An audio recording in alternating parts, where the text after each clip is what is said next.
የጾም ብስኩት ወይም ፓስቴ እንዴት በቀላሉ ቤታችን ውስጥ ማዘጋጀት እንደምንችል ለማካፍላችሁ ቪዲዮውን እስከ መጨረሻው ተመልከቱት፣ ትወዱታላችሁ። ቀደም ብላችሁ 1 የሾርባ ማንኪያ እርሾ ነው የሚያስፈልጋችሁ።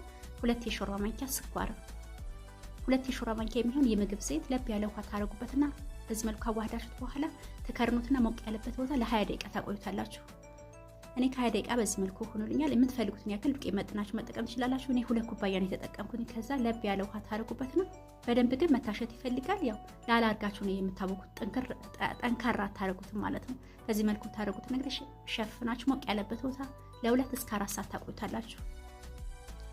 እኔ ከ2 ሰዓት በኋላ በዚህ በሚያምር መልኩ ሆኖልኛል። ብርካቴው ለየት ያለ ነው። ከዛ መዳመጫ ካላችሁ በመዳመጫ ከሌላችሁ በእጃችሁ መጠፍጠፍ ትችላላችሁ። ጥቁር አዝሙድ ካላችሁ ታረጉበታላችሁ፣ ከሌላችሁ የግድ አይደለም። ከዛ ሊጡን መጠቅለል ብቻ ነው። በዚህ መልኩ በዚህ ታረጉታላችሁ ማለት ነው። በጣም ነው የምትወዱት። ጊዜያችሁን የማይሻማን፣ በዚህ ላይ ጣዕሙ ለየት ያለ ነው። ከዛ በምትፈልጉት ልክ ነው የምትቆራርጡት። በዚህ መልኩ ተቆራርጡና ለ20 እስከ 30 ደቂቃ ያው ታቆዩታላችሁ፣ ከመጥበሳችሁ በፊት ማለት ነው። ሸፍናችሁ ሞቅ ያለበት ቦታ። እኔ ከ20 ደቂቃ በኋላ በዚህ መልኩኛ ዘይቱን በደንብ ማታገሉትም በደንብ አታቀዘቅዙትም። እሳቱን በደንብ ታስተካክሉት። በዚህ መልኩ ነው የምትጠብሱት። ሽታው ለየት ያለ ነው። ከውጭ ከምትገዙት እንግዲህ በጣም የተሻለ ነው ማለት ነው። እንደምታውቁት በጣም የሚያምር ቆንጆ ሆኖልኛል ማለት ነው። ከለሩ ቆንጆ ነው። በዚህ ላይ ደግሞ ውስጡ ጥጥ ነው ማለት ነው።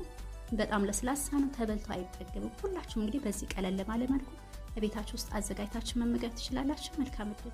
ሆነሽ በመልክሽ ከላይ የውበት አርበኛ ማሰብ አቃተባች ተማከለኛ ወተን